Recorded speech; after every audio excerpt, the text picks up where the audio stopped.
conversation station, where we believe that everyone has a remarkable story to share.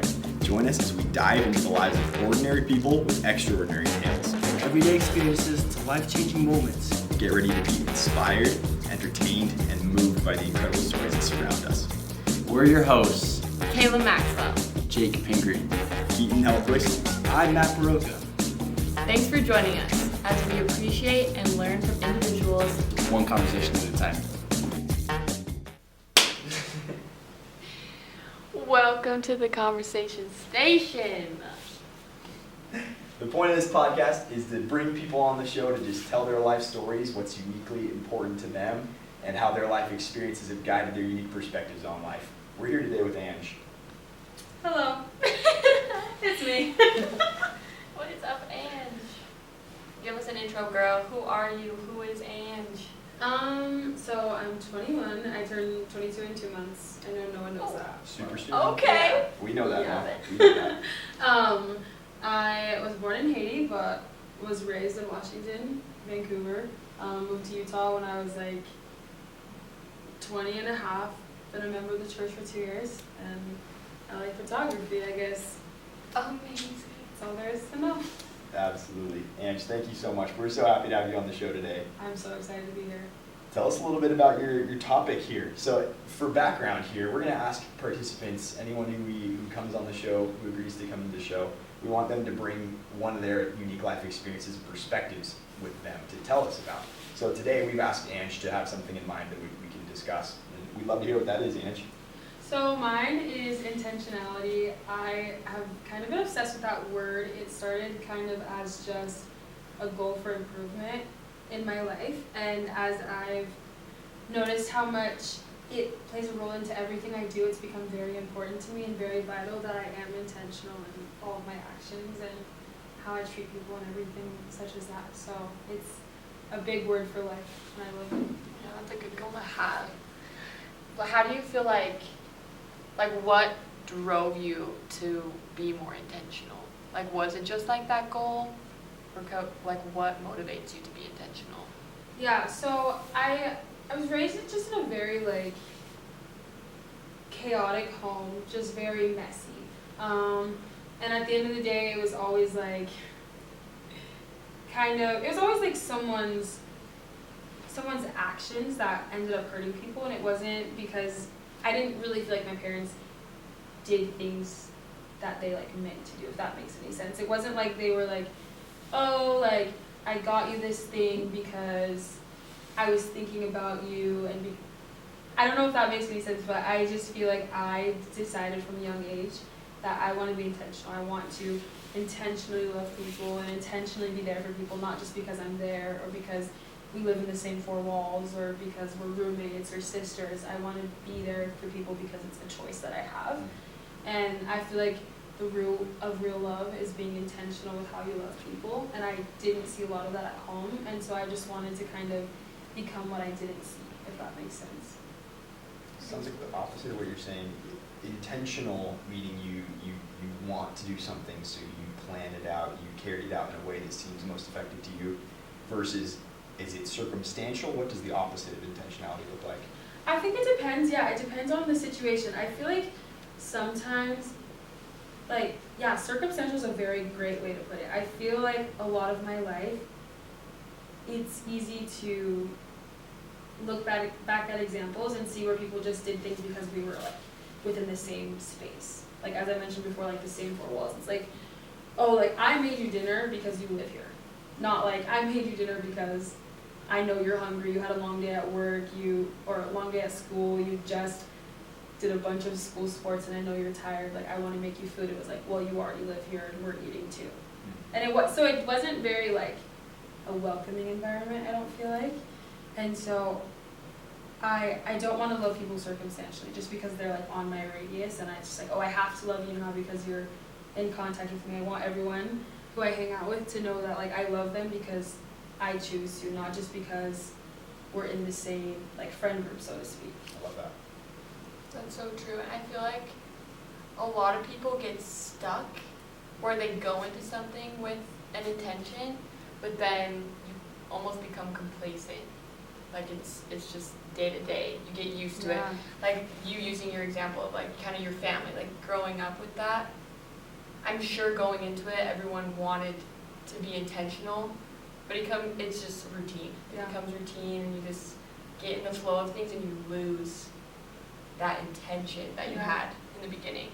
So it's like, how do you get that intention back? You know, how do you keep going with an intention day to day when it's the same thing? You know. I was thinking about that actually because I started out the summer.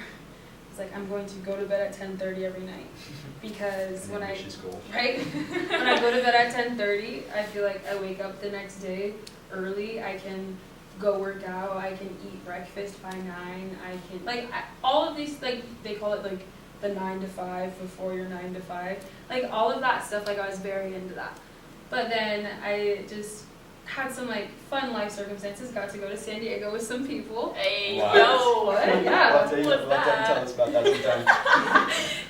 We stayed up till like 3 a.m. every day, and I was not going to bed at 10:30. And so I did kind of lose that focus and that drive. And so this last week I was like, well, is it okay to have your intention switch?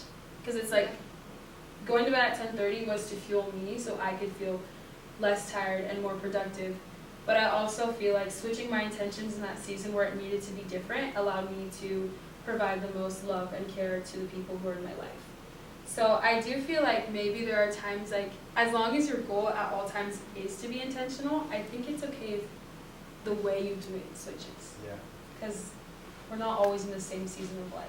that makes sense. And I think you're coming from really empathetic and a broad perspective to say that it's not perfect in all circumstances. There's room for other, and it's good to take care of yourself, right? I love that you brought that up. I'm very curious here. You've brought up time management and intentionality as well as relationships. What aspects of life are included in your philosophy of intentionality? Are there any that aren't included as well? I really like the concept of time management in intentionality because I have a lot of, it's this motto, it's this biblical motto, so I'm not cool, but it's just be still. You're cool. You're cool, man. No. You wouldn't be. You can Come quote on people now. and still be cool, and But it's just like, be still and know that I am God. And I feel like a lot of times we're just like rushing through life, rushing to get to the next point. And I just had this conversation with my friend. I was just like, hey, like, I love it when you invite me to things. Like, it makes me feel very loved. And she's like, yeah, I'm sorry that I don't always get to do that. I'm just always so busy that I can't even like think. And so I kind of sat down with myself because I am too a very busy person. And I was like, am I just busy to be busy? And most of the time I feel like I was. And so when you're busy just to be busy, you don't really have time for anything other than what you're busy with.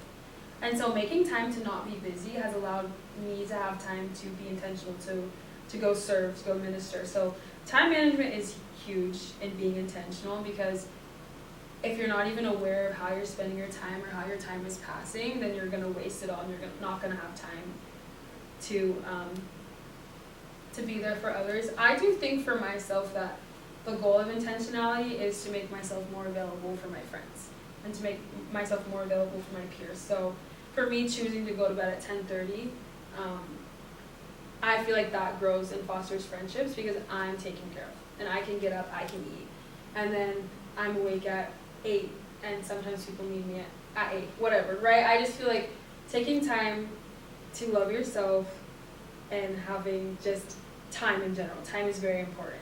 I also think another aspect of intentionality is focus, because I don't think everything deserves your pure intentions, if that makes sense.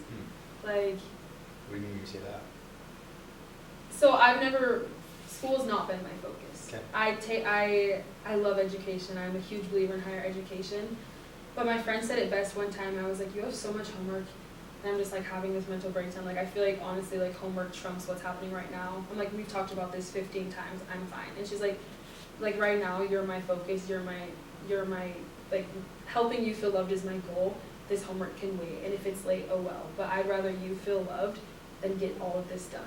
And so for me, school isn't something I put more focus into than my peers. So I'm very intentional in getting my work done.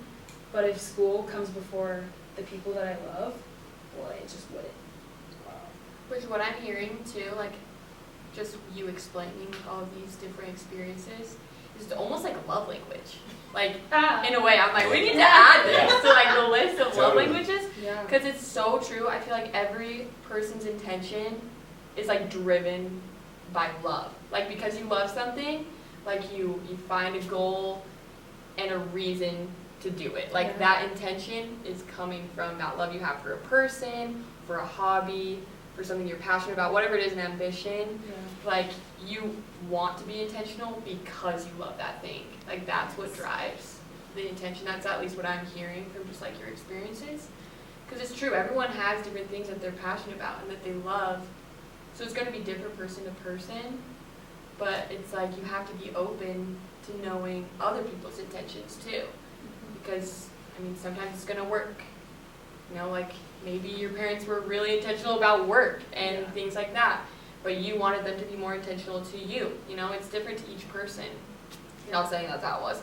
But just as an example, like it can be hard when someone else's intentions are different than yours. Yeah. You know, like how does that affect you when someone's intention is different than your own, you know?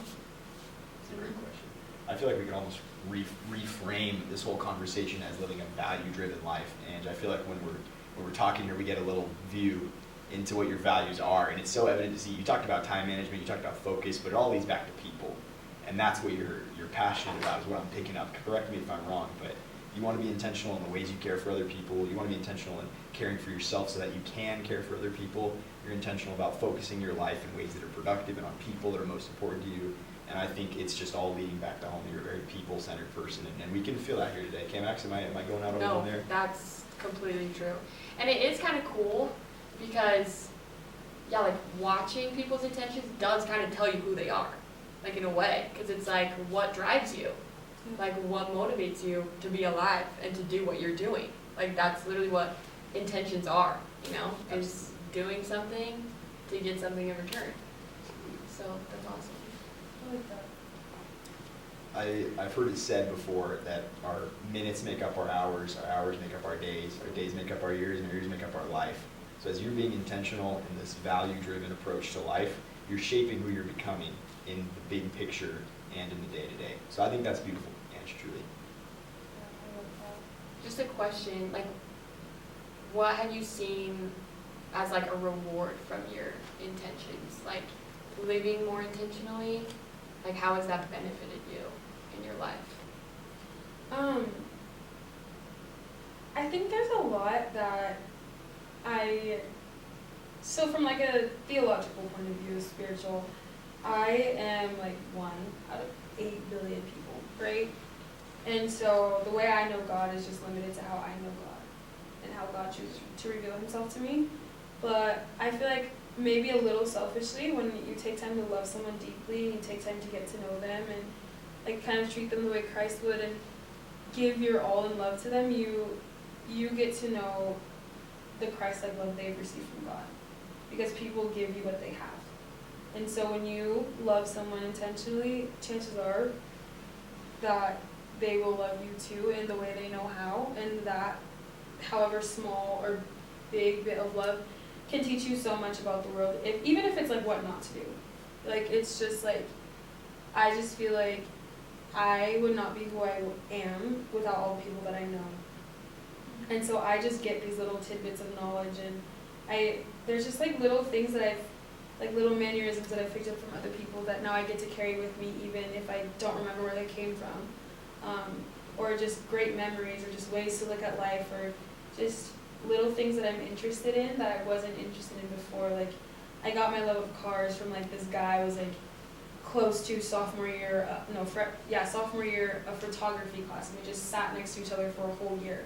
And he just always talked about cars, and now I'm just like, oh, like Andrew would probably think this about this car. And so it's just like, it's not that, you know, I'm still friends with Andrew, we don't talk anymore, but now whenever I see a car drive by, I'm like, oh, I have to take a picture of that, because that's actually super sick. Yeah. But I just get to grow my interest and expand my horizons. But also, I feel like there's this big concept of like reciprocation. Like you should love people, and you should hopefully get something back, but I just feel like the memories that you share is what you get back. And even if they never love you, maybe as much as you love them, like, love changes you. And if the root of intentionality is to love, I feel like we've deduced, then you're always going to be a different person and you're always going to be better for it. Because love is God's power. So Wow. I think that's what you gain back. Ange, can we make a wall decoration that says love changes you? Seriously. Love? Line that up. And at the end, just like a little. Put it on a Hallmark card. No, I truly love Sell that it at thought. Susan. Being selfless is almost a selfish endeavor because Yeah. it adds value to yourself when you're invested in others. That's what Kierkegaard says. So awesome. Like, just lose yourself in other people. Because at the end of the day, like, you're going to receive so much more than anything you could give to those people, which is so awesome. And sometimes, like, maybe people don't understand your intentions, and that's okay, because at the end of the day, you just do what you feel is your best, you know? Like, whatever your intentions are, as long as they're good, they're good. And if other people can't see that, that's okay. And you just have to be willing to understand that we're all different people. We all have different intentions in life, and all of it's just driven through passion and love. And so you just gotta do good. That's it. And it may be important if people make it very clear that something you do that means love to you doesn't come across that way to someone else.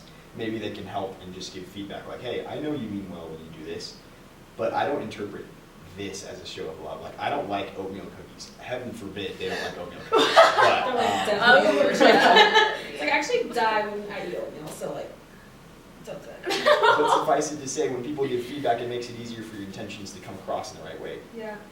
I have one kind of devil's advocate type question for you. So, I feel like no, I'm genuinely curious. I feel there are many people that would speak to the fact that there's beauty in capitalizing on random opportunistic moments in a relationship, right? Taking advantage of a moment to like hug somebody or help them cook in the kitchen, just something that wouldn't have been expected or planned for. What would you say to that? How does that add or compare to your philosophy on life?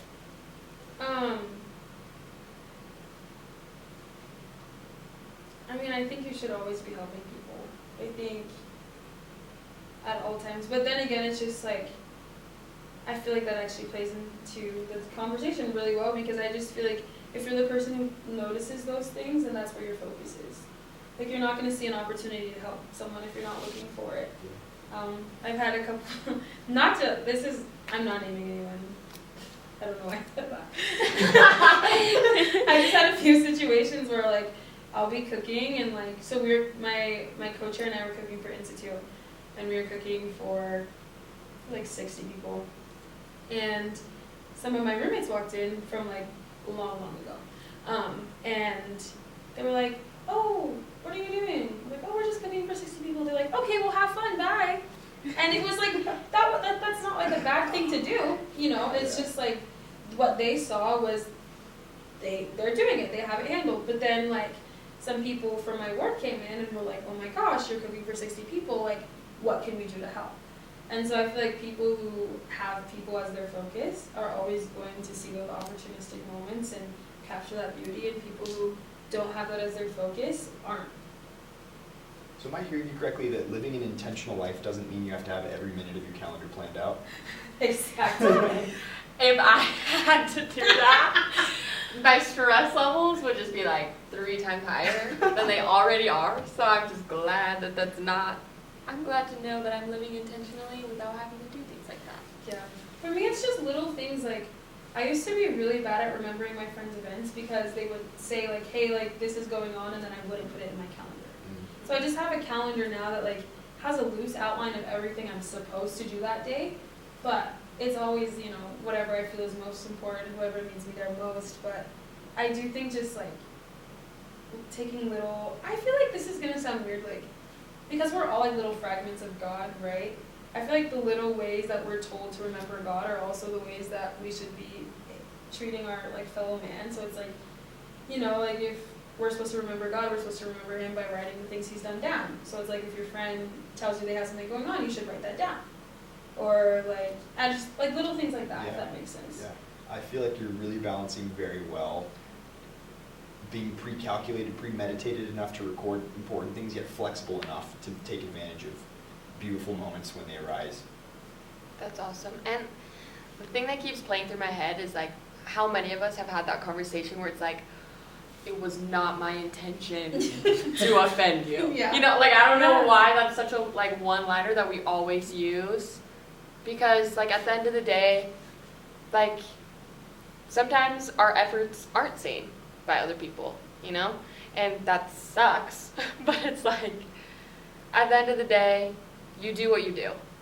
And, I don't know, in that sense where it's like, yeah, those people walked in and they were like, have fun. Yeah. You know, you could have had a conversation with them and they were like, oh, I'm so sorry, that was not my intention. Yeah. But it's just like, yeah, like there's people who are people. Like they just want to help and they want to serve, and it's awesome that they can have that drive to like help. They have that ambition to help people in their lives and make it maybe a lighter load for them. But then other people don't. And it's just like, I don't know, I find it so interesting. I love this topic that you picked because everyone is so different. So different. And it's just cool to see how, like, we just have to have that open perspective that we are going to do our best, and that might not be someone else's. You know, sometimes it doesn't line up. But intentions are just driven by who we are. And, you know, you can't apologize for that. Yeah.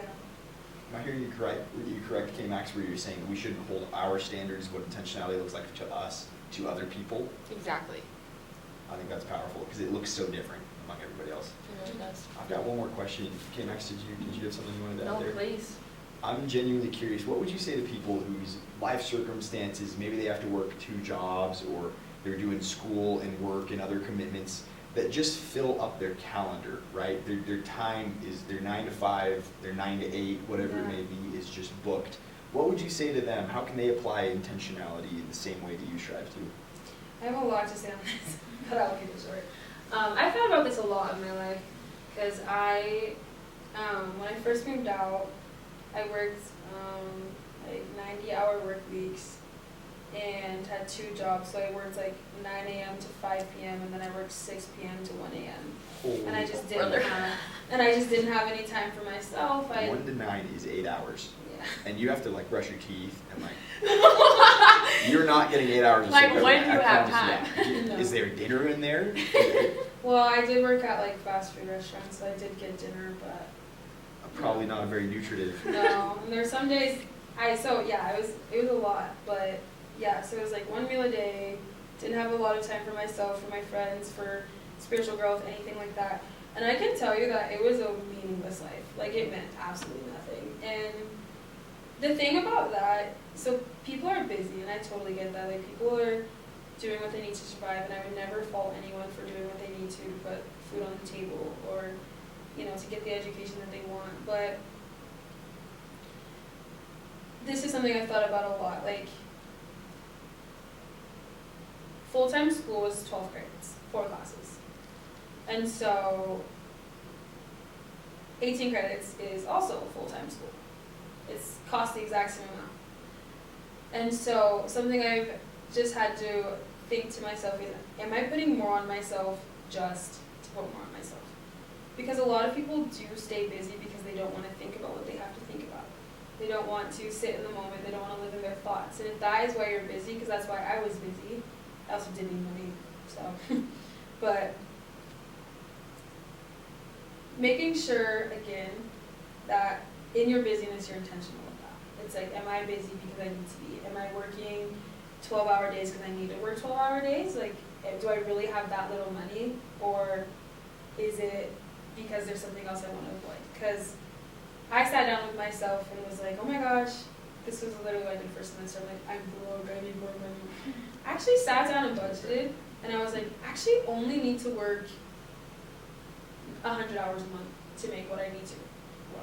And that's like not a lot of hours. No. And I think people, like, if you don't sit down and you don't budget, you're going to be working all the time, and you're going to be like, I'm poor, because you're not budgeting, you don't know where your money's going. So there are some things I feel like you do have to be strict about and legalistic about, and money is something I feel like we're very bad at as a generation, and Totally money fair. is the one thing that has you convinced you can't go out and have fun, or you can't go and be there for people because you have to work. And something I've noticed is like, okay, I'm taking these 4 hours off when I could be at work and I'm gonna go hang out with someone who needs me too. Like, okay, well, now I'm at 96 hours, I can go pick up that 4 hours somewhere else, right? Again, not gonna fault anyone for putting food on the table, but sitting down and budgeting and actually making sure you're busy because you need to be is very important. And, you know, there's 4 years to do school. I don't think we need to be doing school 3 years when it's a 4.5, year major. So there's just like a few things I feel like could be condensed. That was kind of a long answer, but I do truly believe that a lot of us are busy just to be busy. And if we sat down and really focused on what do I actually need to live and what do I need to live, what's important to me. But I do find that people who are constantly busy are very unfocused. So if I'm picking up, I feel like I've got a few core ideas from Yeah, that was what you a just lot, shared. right? No, that's not what I meant by that at all. I just wanted to see if I understood you correctly. First of all, we should cut out superfluous demands on our time so that we can live in the ways in alignment with our values. Is that right? Not only that, we should be intentional with our resources, which allows us to be intentional with our time, right? Like you said, budgeting. I think that's really powerful too. Great thoughts. And like summary that I kind of gathered from all of that is like being intentional will solve your problems. Yeah. Like if you just do something the right way and just really make sure, like budgeting, like you said, like the perfect example, like if you're gonna put in the work to do that, it's gonna make your life so much easier.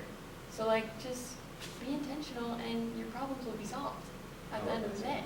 Absolutely. And Ange, I love that you've experienced both sides of the spectrum there. You talked about when your life was so busy you couldn't do anything, not even for yourself or self-care. And thank heaven, I'm so glad that's been addressed, and that's different now. Yeah.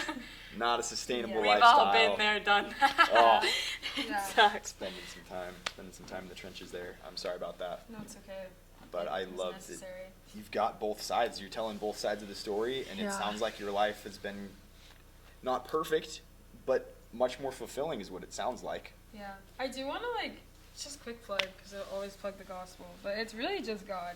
Like, if your main focus is God, things are gonna be okay. And it's like that really silly, cheesy slogan, trust God, bro. But it's so Trust. true. Trust. When God says He has it figured out, He really does. And you need to obviously budget. You need to know what you're doing and why you're doing it. But I really am a huge believer in the loaves and the fishes miracle. Just if you say, God, I have literally this one egg, and I need you to take it and multiply it. Or God, I have 5 minutes for this person because I actually am very busy today. I just need you to multiply it. He will. Whatever you need Him to multiply, He will. But you just have to have the faith that it's not that He it's not just that He can, that He will. Absolutely. It's amazing. I feel like we can kind of wrap this all up into a couple of different things. At least a couple pointers I felt like I really learned today was that being intentional is a love language, for real. I'm adding that to my list because it's so true. I feel so much love when someone is intentional for me. And I feel like I give a lot of love when I'm intentional to someone else. Yeah. That's awesome. I never thought of it that way. And I think that's really cool. Another thing that I really liked was don't be busy just to be busy. Make that busyness and the stresses in your life, give them purpose, because when you are living intentional, those stresses, they don't really matter because it's helping you grow and get to that goal that you've set, and that's awesome. But those were just things, I don't know. Keats, how are you feeling about this whole conversation? All right, I'm going to come over here. Get over here. Get this microphone up in here. I think my personal takeaways are really to live after your values and to be intentional in the way you live and what you live after. And Ange, I feel like you've modeled to invest in people, truly. That's one of my biggest takeaways, is that I should align my life with my values and put people first. Amen. Ange, anything you want to say in conclusion? Trust God, bro. Trust God. Trust God. I love that. Thank you so much, Ange. It's been an absolute pleasure, truly. I have We've learned loved having you on here. a lot. My mind is feeling real opened right now. I'm feeling fueled. Okay? Transcended. We are feeling fueled Feeling tonight. blessed. Absolutely. Well, thanks so much for joining, everybody. Thanks for watching. We'll have great content like this coming every week, so we hope to see you again soon. Have a good one. Bye. Bye. Enjoyed the Conversation Station? Hit like and subscribe and follow us on Instagram at Conversation Station Pod for more updates. Catch us on Apple Podcasts, Spotify, and YouTube. Keep the conversation going. See you next time.